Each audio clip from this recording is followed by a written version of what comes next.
By the summer of 1940, Adolf Hitler stood at what appeared to be the highest point of his power. France, the traditional continental rival that had bled Germany white in the First World War, had collapsed in a matter of weeks. Paris had fallen without the prolonged siege many had expected. The British Expeditionary Force had escaped at Dunkirk, but it escaped without its heavy weapons, its vehicles, and its aura of invincibility. Across Europe, governments adjusted their policies not to Berlin's wishes, but to Berlin's commands. Inside the Reich Chancellery and the Wolf's Lair, the prevailing belief was simple and intoxicating. Germany had mastered modern war. Blitzkrieg, a concept still poorly understood by Germany's enemies, seemed to have rewritten the rules of conflict. Hitler himself viewed these victories not merely as military successes, but as confirmation of his personal judgment. He had ignored cautious generals before, and reality had rewarded him. This experience would shape how he listened, or did not listen, to warnings that came later. At this moment, the United States barely registered as an immediate threat in Hitler's strategic thinking. America was rich, certainly, industrially powerful, undeniably, but to Hitler, power unused might as well not exist. The United States had stayed out of the Great War until 1917. It had retreated again into isolationism in the 1920s and 1930s. Its army was small, its public divided, and its political system slow by design. In Hitler's mental map of the world, America was a distant giant, loud, wealthy, but hesitant to fight. This was not ignorance. Hitler read widely on American history and economics. He understood the scale of American production in abstract terms. What he did not accept was the idea that the United States could mobilize that power quickly, decisively, and with unity. He believed democracies acted late and inconsistently. Dictatorships, in his view, concentrated will and struck first. This belief had been reinforced by everything he had experienced so far. Within the German armed forces, however, not everyone shared this confidence. While the army celebrated victories on land, the Navy, the Kriegsmarine, saw a different picture emerging. Germany's surface fleet was small and vulnerable. Its battleships were few, its aircraft carriers non-existent. The Battle of the Atlantic had begun quietly in 1939, and from the start it revealed Germany's limitations at sea. It was here, in this less glamorous but strategically decisive domain, that Admiral Karl Dönitz emerged as a voice of uncomfortable realism. Dönitz was not a political opponent of Hitler, nor was he a dissident in any ideological sense. He was a professional naval officer shaped by the First World War, where he had commanded submarines and spent time as a prisoner of war. That experience had left him with two lasting convictions. First, Britain had survived the earlier war not because it was unbeatable on land, but because it was supplied by sea. Second, submarines, not battleships, were the only weapon Germany possessed that could realistically threaten that lifeline. By 1940, Dönitz commanded Germany's U-boat arm. He had studied shipping statistics, convoy patterns, and industrial output with an intensity that bordered on obsession. Where Hitler thought in sweeping ideological arcs, Dönitz thought in numbers. Tonnage sunk versus tonnage built, patrol days versus operational losses, fuel consumption versus replacement capacity. These calculations led him to a conclusion that clashed sharply with the prevailing optimism in Berlin. Britain, Dönitz believed, could only be defeated by strangulation, by cutting off imports of food, oil, and raw materials. But even this strategy, he warned, required a level of submarine strength Germany did not yet possess. More troubling still was the role of the United States. Even before America entered the war, its shipyards were expanding, its merchant fleet growing, and its navy escorting convoys deeper into the Atlantic under the guise of neutrality. To Dönitz, this was not a future problem. It was already happening. Within internal naval memoranda and discussions with senior officers, Dönitz argued that time was the decisive factor. If Germany did not act aggressively at sea while Britain stood alone, the window would close. American industrial power, once fully mobilized, would overwhelm any realistic German submarine campaign. This was not speculation, it was arithmetic. Hitler, however, did not view the Atlantic as the decisive arena of the war. His focus remained firmly continental. He believed Britain would eventually seek peace once it recognized the futility of resistance. He also believed that Britain's hope rested on two illusions. First, that Germany could be bled in a prolonged war. Second, that the United States would intervene decisively. Remove those illusions, Hitler thought, and British resistance would collapse. This belief shaped his response to naval warnings. Rather than seeing the United States as an emerging adversary, Hitler saw it as a psychological factor. A distant presence Britain exaggerated to maintain morale. In private conversations, he dismissed American military readiness and emphasized internal divisions within American society. He viewed President Franklin Roosevelt as hostile but constrained, unable to drag a reluctant population into war without a direct provocation. Dönitz's perspective cut directly across this world view. He was not arguing about ideology or morale. He was arguing about shipyards, steel output, and convoy escorts. To him, the war's outcome would be decided less by battlefield heroics than by whether Britain, and eventually America, could move material across oceans faster than Germany could sink it. In early 1941, this tension remained largely beneath the surface. Hitler still respected professional expertise, particularly when it did not openly contradict his strategic vision. Dönitz, for his part, framed his arguments carefully. He did not predict inevitable defeat. He did not challenge Hitler's authority. He warned, calmly, persistently, about constraints, timelines, and consequences. At the same time, Germany's leadership circle was shrinking psychologically. Success bred certainty. Each risk Hitler had taken, remilitarizing the Rhineland, annexing Austria, dismantling Czechoslovakia, striking west in 1940, had paid off. This pattern made caution seem outdated. Officers who emphasized limitations appeared unimaginative, even pessimistic. The Navy, already the smallest and least influential branch of the German armed forces, struggled to make its concerns heard in this atmosphere. Grand Admiral Erich Raeder, head of the Kriegsmarine, still believed in surface ships and prestige fleets. Dönitz's submarine-first vision competed not only with Hitler's continental focus, but also with internal naval politics. Meanwhile, the strategic horizon was shifting rapidly. Hitler was already turning his attention eastward. Plans for an attack on the Soviet Union were taking shape, driven by ideological goals and a belief that Britain's last hope lay in a future alliance with Moscow. If the Soviet Union were crushed, Hitler believed, Britain would be isolated beyond recovery, regardless of American sympathy. This belief further reduced the urgency of naval warnings. The Atlantic War, in Hitler's mind, would be resolved indirectly by victories on land. The United States, watching from across the ocean, would see a dominant Germany and accept the new order rather than challenge it. Dönitz saw the opposite sequence.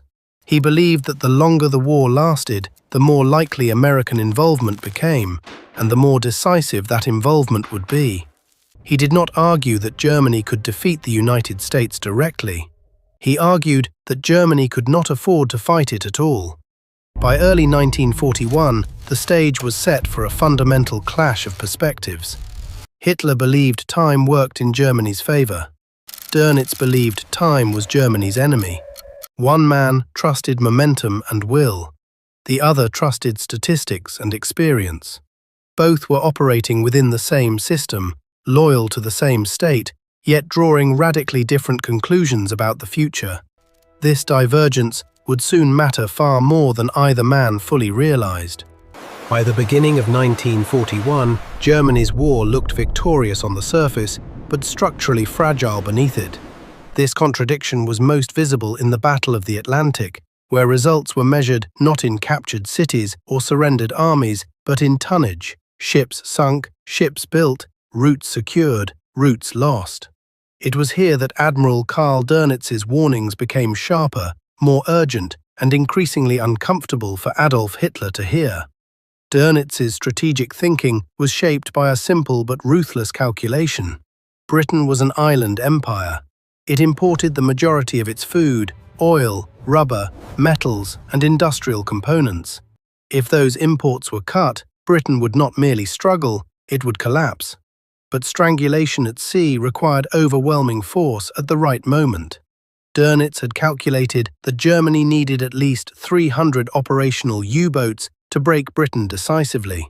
In early 1941, he had barely a third of that number, and many were outdated or constantly under repair. The problem was not just quantity, it was time. Every month that passed allowed British anti-submarine tactics to improve and American involvement to deepen. Even before formally entering the war, the United States was expanding its navy, escorting convoys, sharing intelligence, and supplying Britain through Lend-Lease. To Dönitz, American neutrality was already a fiction. The Atlantic was becoming an Anglo-American operational space, while Germany fought with limited resources and divided priorities. Dönitz communicated these concerns through formal channels, reports, conferences, and direct discussions with senior leadership. His tone was professional, not defiant. He did not accuse Hitler of ignorance. He simply laid out the facts. American shipbuilding capacity, once mobilized, would dwarf German submarine production. Losses that Germany could not replace quickly would be replaced by the United States almost effortlessly. In one internal assessment, Dönitz emphasized that the war against Britain was fundamentally an industrial contest disguised as a naval one. Sink too few ships, and Britain survives. Sink enough ships, but too slowly, and America compensates. The margin for error was narrow, and Germany was already drifting outside it. Hitler's reaction to these assessments revealed a deeper difference in how he understood war. Hitler believed wars were decided by will, shock, and decisive blows, not prolonged attrition. He had little patience for strategies that depended on years of sustained pressure without visible victories. Submarine warfare, invisible to the public and slow in its effects, lacked the dramatic clarity he preferred. More importantly, Hitler believed he had found a faster solution to Britain, one that made Dönitz's warnings seem secondary. That solution was the Soviet Union. By early 1941, Hitler was convinced that Britain remained in the war, not because it believed it could defeat Germany alone, but because it expected help from others, particularly the United States and the Soviet Union. If Germany destroyed the Soviet Union in a rapid campaign, Britain would lose its last potential continental ally. In Hitler's thinking, Britain would then be forced to negotiate, regardless of American sympathy. This belief fundamentally shaped his response to naval strategy. Resources were finite. Steel, fuel, labor, and industrial capacity had to be allocated. Hitler chose to prioritize the army for Operation Barbarossa, the planned invasion of the Soviet Union. Tanks, trucks, artillery, and rail logistics consumed the lion's share of Germany's industrial output. The Navy, already the weakest branch, was pushed further down the priority list. Dönitz watched this with growing concern. From his perspective, Germany was making the same mistake it had made in the First World War, fighting a continental war while neglecting the maritime dimension that ultimately decided the outcome. But unlike many critics, Dönitz did not oppose the invasion of the Soviet Union on ideological grounds. His objection was strategic sequencing. Germany, he believed, was opening a second colossal front before resolving the first. In meetings with Grand Admiral Erich Raeder and other naval leaders, Dönitz argued that the Atlantic War should be treated as decisive, not auxiliary. Raeder, however, remained committed to surface ships and prestige projects, such as battleships that consumed enormous resources while offering limited strategic return. Hitler, influenced by Raeder's arguments and his own fascination with symbolic power, approved these projects even as U-boat production lagged. This internal naval division weakened Dönitz's position further. He was not only arguing against Hitler's worldview, but also against entrenched institutional priorities within his own service. Meanwhile, the United States continued to move closer to active involvement. American destroyers escorted convoys farther east. German U-boats were increasingly constrained by rules of engagement that attempted to avoid provoking Washington outright. Each such restriction frustrated Dönitz, who saw it as strategic paralysis disguised as diplomacy.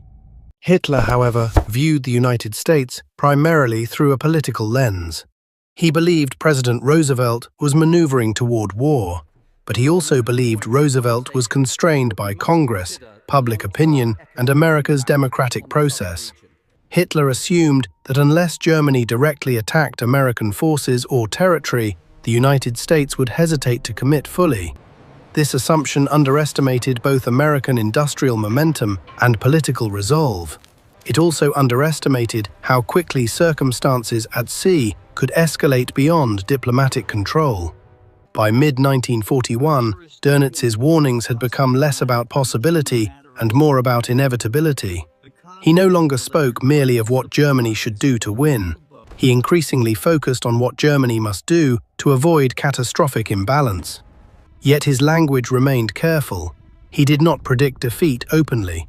Within the Nazi system, pessimism was dangerous.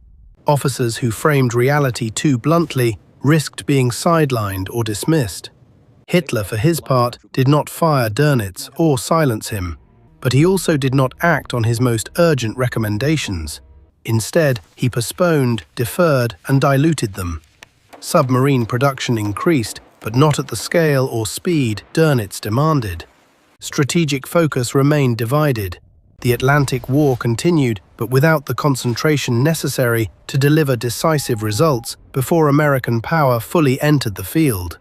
In June 1941, Germany invaded the Soviet Union.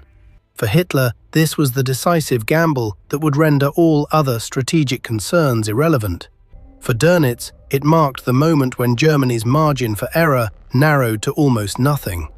From that point forward, the war's structure changed irreversibly. Britain gained breathing room. American support accelerated. German submarines fought bravely and effectively, but against an opponent whose capacity for adaptation and production grew with each passing month. Dönitz had not been ignored completely, but he had not been believed in time. When the United States formally entered the war in December 1941, the strategic reality Admiral Karl Dönitz had warned about for years became unavoidable. What followed in early 1942 appeared, at first glance, to vindicate Hitler's dismissive confidence rather than Dönitz's caution. German U-boats achieved one of their most dramatic periods of success along the American eastern seaboard, a phase known to the Germans as Operation Paukenschlag, the Second Happy Time. From January through the summer of 1942, German submarines sank American and Allied merchant ships at an alarming rate. Coastal cities in the United States left their lights on at night. Ships sailed without convoys. Anti-submarine coordination was poor, fragmented, and slow to adapt. To many in Berlin, these early successes seemed to confirm that America was unprepared for modern war, just as Hitler had believed. But to Dönitz, the picture looked very different. He welcomed the operational success, but he did not misread it. He understood that these sinkings, impressive as they were, did not resolve the underlying imbalance. They were exploiting temporary weaknesses, not permanent ones. American shipyards were already expanding at unprecedented speed. New escort vessels were being launched faster than Germany could sink them. Radar, sonar, and air patrol coverage were improving month by month. Dönitz warned that the apparent triumph masked a looming reversal. Hitler, however, interpreted the events of 1942 through a psychological lens rather than a structural one. He saw American losses as proof that the United States was vulnerable, inexperienced, and overconfident. In private conversations, he mocked American naval preparedness and suggested that the shock of submarine warfare would undermine American morale before its industrial power could be fully applied. This difference in interpretation deepened the gap between Hitler and his naval commander. Dönitz pushed relentlessly for more submarines, better crews, and technological innovation. He emphasized the need to strike relentlessly before American defenses solidified.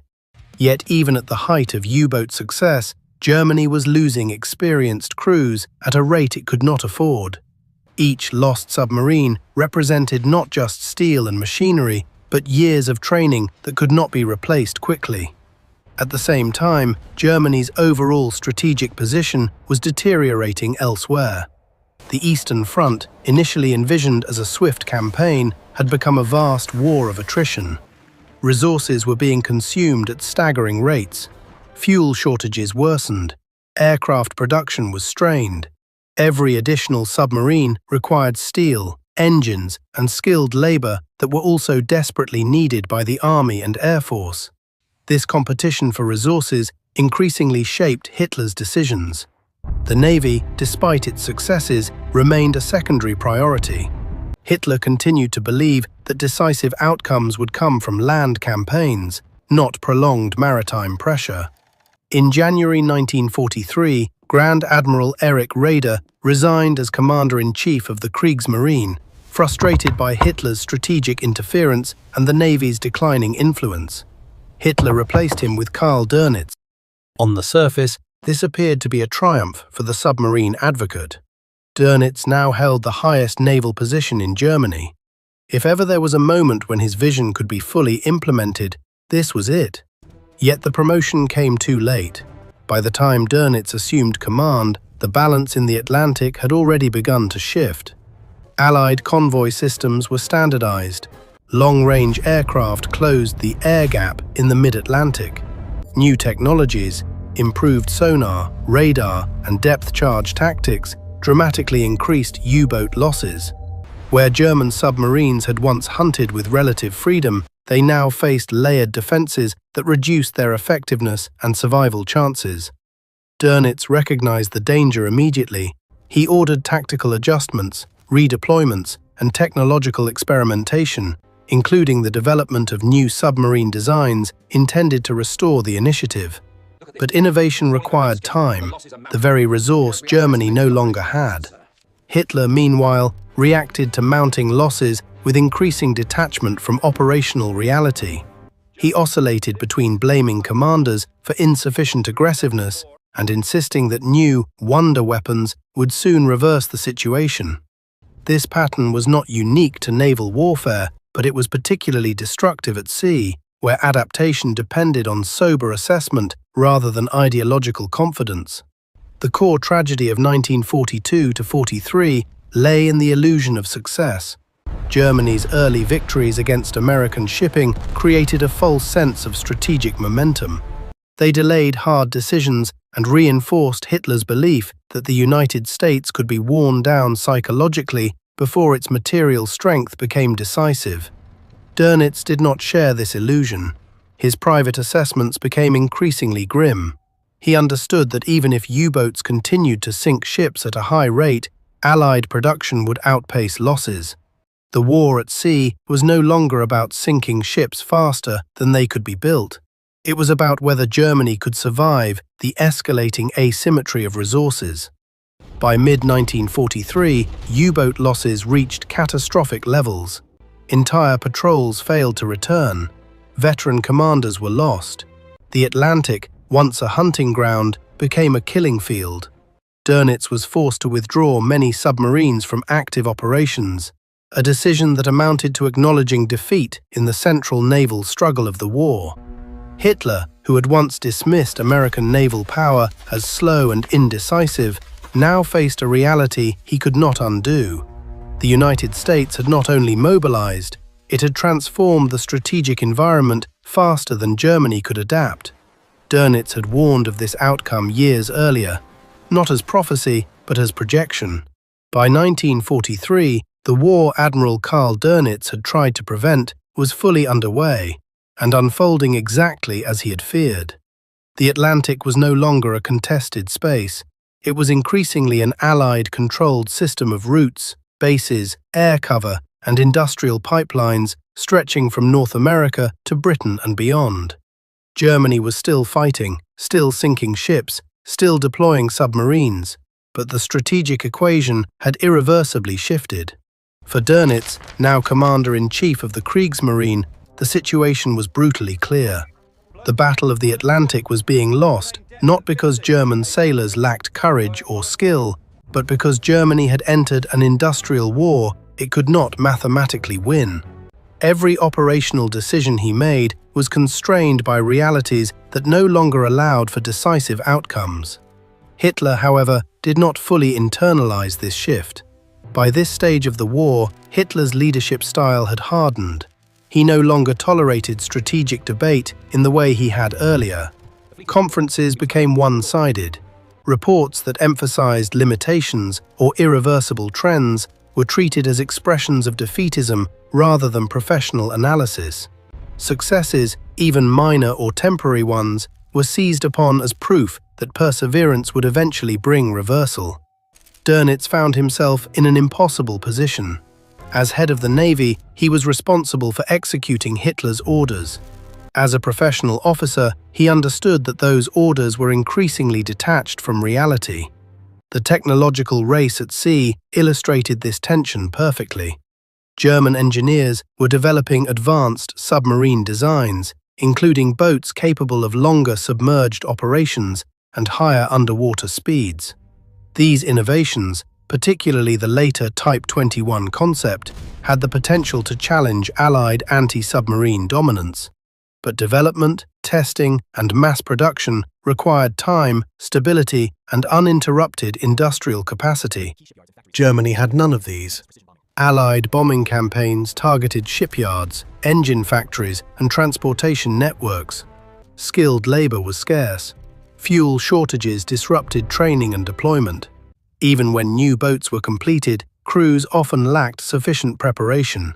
The theoretical advantage of advanced technology was eroded by the practical chaos of a collapsing war economy.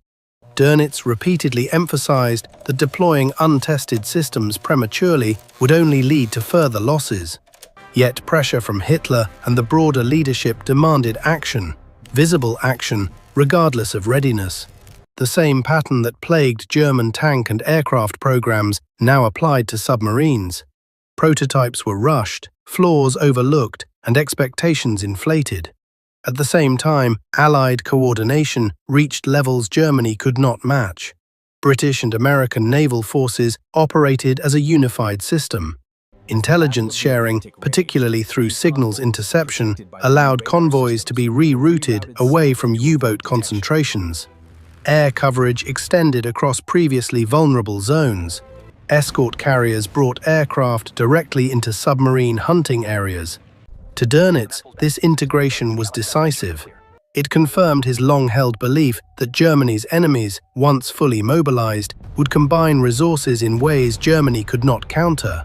The Atlantic War had become not a contest of tactics, but of systems, and Germany's system was breaking down. Hitler's response to this reality was increasingly abstract. Rather than adjusting strategy, he reframed objectives. Instead of defeating Britain or cutting Atlantic supply lines decisively, success was redefined as endurance. If Germany could hold out long enough, Hitler believed, political fractures might appear among the Allies. The United States, Britain, and the Soviet Union were ideologically incompatible, he argued. Their alliance was temporary and artificial. This belief replaced strategic calculation with political hope. Dönitz did not openly challenge this assumption. By 1943–44, the Nazi leadership structure no longer allowed for meaningful dissent. But his internal assessments reflected a stark conclusion. The naval war could no longer alter the course of the conflict. At best, it could delay defeat. At worst, it consumed resources desperately needed elsewhere. This realization shaped some of his most difficult decisions. Submarine deployments were reduced. Patrol areas were adjusted away from heavily defended zones. Losses were acknowledged internally, even when public statements emphasized resilience. The Kriegsmarine continued to fight, but without the expectation of strategic reversal. Hitler interpreted these adjustments as lack of aggressiveness. He pushed for renewed offensives at sea, just as he demanded offensives on land despite overwhelming odds. The logic was consistent. Initiative itself was seen as victory, regardless of outcome. The disconnect between perception and reality widened further in 1944. Allied landings in Normandy confirmed what Dönitz had already understood, that Allied control of the seas enabled operations Germany could not prevent. The invasion was not just a tactical defeat, it was proof of systemic failure. The Atlantic supply network Dönitz had warned about years earlier had matured into an unstoppable force. German submarines attempted to disrupt invasion logistics, but with minimal effect. Allied escorts, air cover, and rapid repair capabilities neutralized the threat. The U-boat arm, once Germany's most feared weapon, was now strategically marginal. Hitler's faith in late-war technological miracles persisted. He spoke of new submarines, new weapons, and new methods that would soon restore balance. Dönitz, while overseeing some of these programs, understood their limitations. Even if technically successful, they could not be deployed in sufficient numbers soon enough to matter. The core tragedy of this phase was not ignorance, but timing. The strategic concepts Dönitz had advocated were not wrong.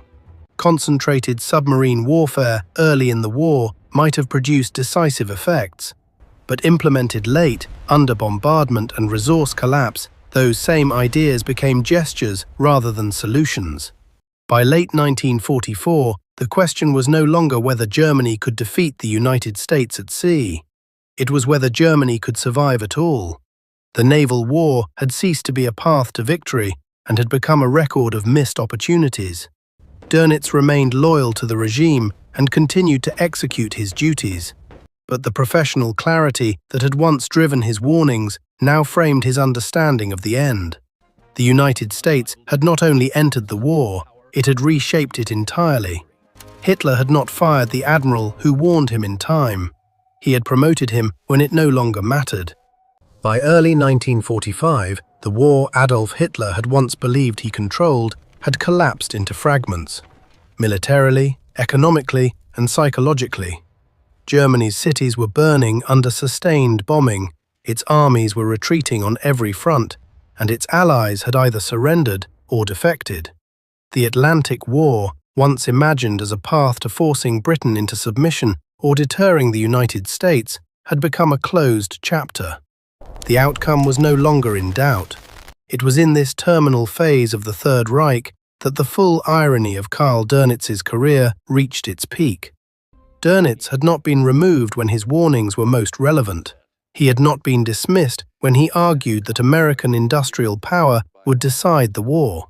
Instead, he had been elevated, first to Commander-in-Chief of the Navy, and then, after Hitler's suicide in April 1945, to Hitler's successor as head of state of Germany. The admiral who had warned that Germany could not afford war with the United States was now responsible for managing the final collapse of a state that had lost exactly that war. By this stage, Hitler's relationship with military reality had almost completely broken down. Strategic conferences devolved into ritual affirmations of loyalty rather than meaningful planning. Commanders were blamed for defeats rooted in material impossibility. Geography, logistics, and numbers were treated as obstacles that could be overcome through willpower alone. Naval matters barely registered in Hitler's final months. Germany no longer possessed the means to challenge Allied sea power in any meaningful way. Submarines still sailed, but they operated in an environment dominated by Allied air patrols, sonar nets, and overwhelming escort forces. Sinkings occurred, but they had no strategic effect. Dönitz's role during this period was administrative rather than visionary. He oversaw the remnants of a navy that could neither influence events nor protect the German coastline from blockade and bombardment. His internal communications focused increasingly on preservation rather than victory, saving crews where possible, avoiding unnecessary losses, and maintaining order in a collapsing command structure. This pragmatic approach contrasted sharply with Hitler's increasingly detached expectations. Hitler demanded resistance everywhere, regardless of cost or feasibility. He forbade retreats, ordered counterattacks without reserves, and continued to speak of reversals that had no basis in reality. Dönitz did not publicly challenge these orders. The system no longer allowed it. But his actions reflected a quieter understanding of the inevitable. Unlike Hitler, he did not believe time would deliver miracles. He believed time had already run out. The most consequential moment came after Hitler's death on April 30th, 1945. In his political testament, Hitler named Karl Dönitz as Reich president, separating the roles of head of state and head of government for the first time. This choice was revealing. Hitler did not select a party ideologue or a political loyalist. He selected a professional officer, disciplined, orderly, and pragmatic. Dönitz's priorities as leader were fundamentally different from Hitler's. He did not seek to prolong the war for symbolic reasons. His central objective was to end the conflict in a way that minimized further destruction and loss of life, particularly for German civilians and soldiers attempting to surrender to Western Allied forces rather than the Soviet Union. This decision reflected the same strategic realism that had shaped his earlier warnings. He understood power relationships, he understood industrial imbalance, and he understood that Germany had no leverage left. Under Dönitz's brief leadership, the remaining German forces were instructed to cease offensive operations where possible and facilitate surrender in the West. Naval units were ordered to stop combat operations shortly before the general capitulation. These actions did not reverse defeat, but they shaped how defeat unfolded. In this final phase, the contrast between Hitler's worldview and Dönitz's could not have been sharper. Hitler had believed that war was decided by belief and resolve, even in the absence of material capacity. Dönitz believed war was decided by resources, systems, and time, and that once those were exhausted, continuation served no strategic purpose. The firing implied by history's judgment did not come through an official dismissal. Hitler never formally removed Dönitz for his earlier warnings. Instead, reality itself delivered the verdict.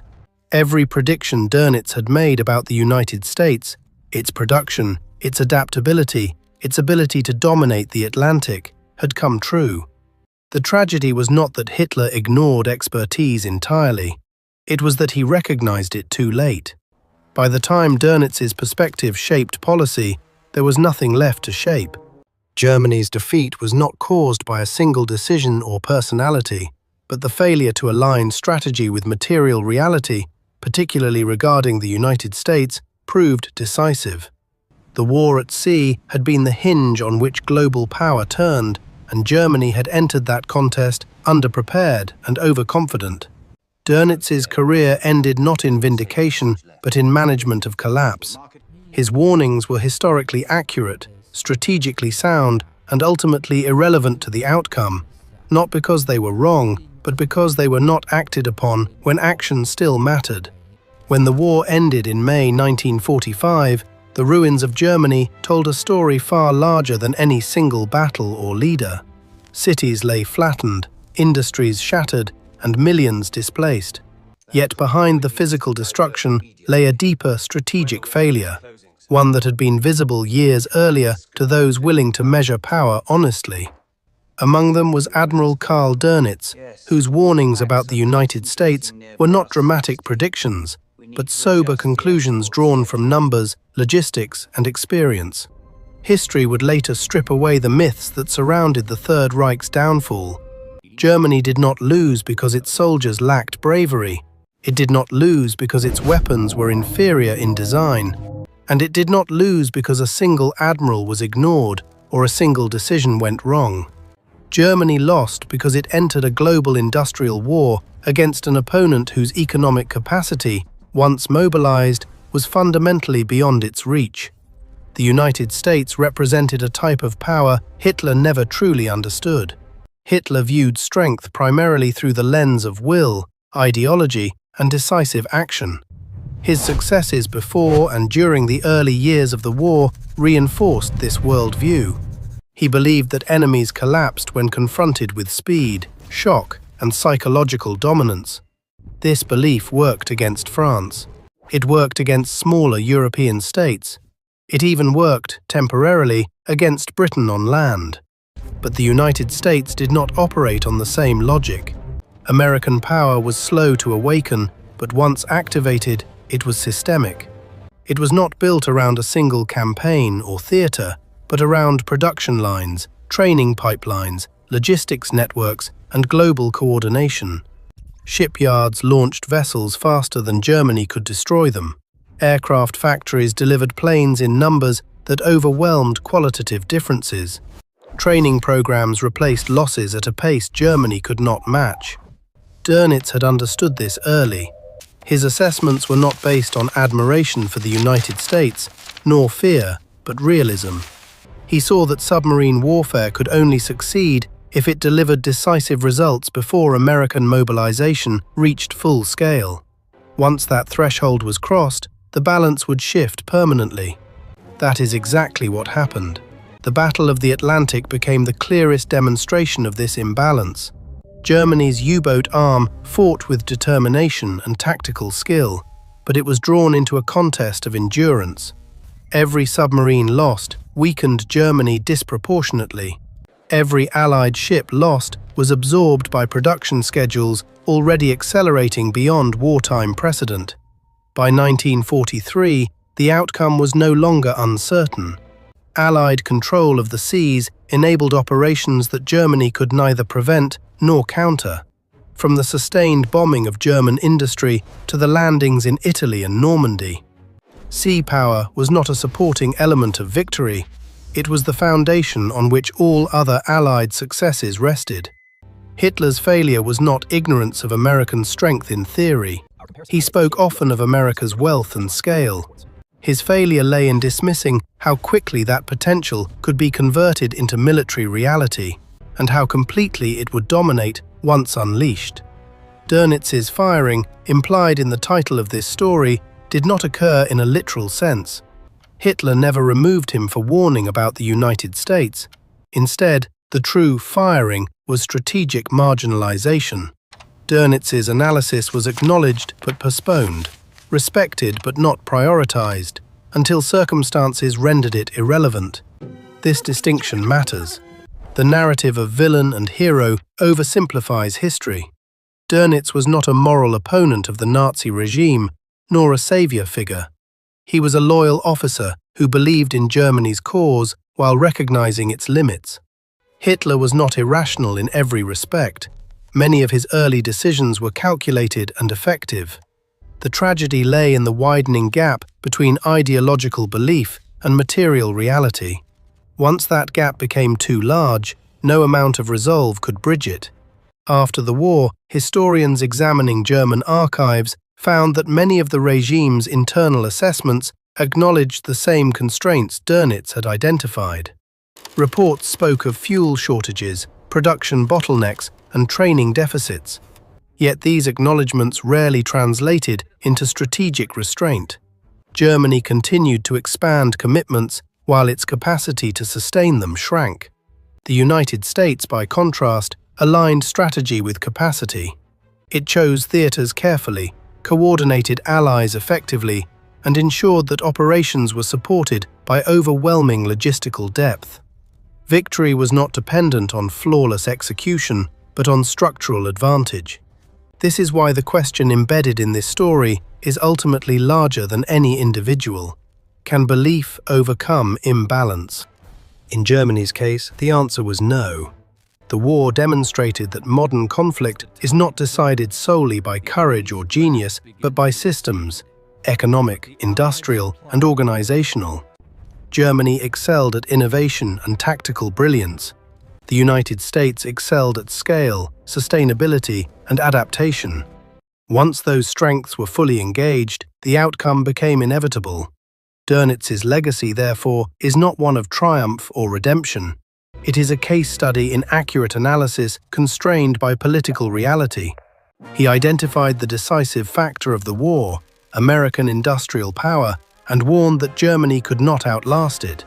History proved him correct, but correctness did not equal influence. Hitler's legacy in this context is not simply one of miscalculation, but of selective understanding. He recognized strength when it appeared in dramatic form. He underestimated strength when it appeared slowly, bureaucratically, and without spectacle. The collapse of Nazi Germany closed this chapter definitively. The United States emerged not only victorious, but transformed into the central global power of the post-war world, a position secured as much in shipyards and factories as on battlefields. In the end, the admiral who warned about America did not lose an argument. He lost a race against time, a race Germany could never win.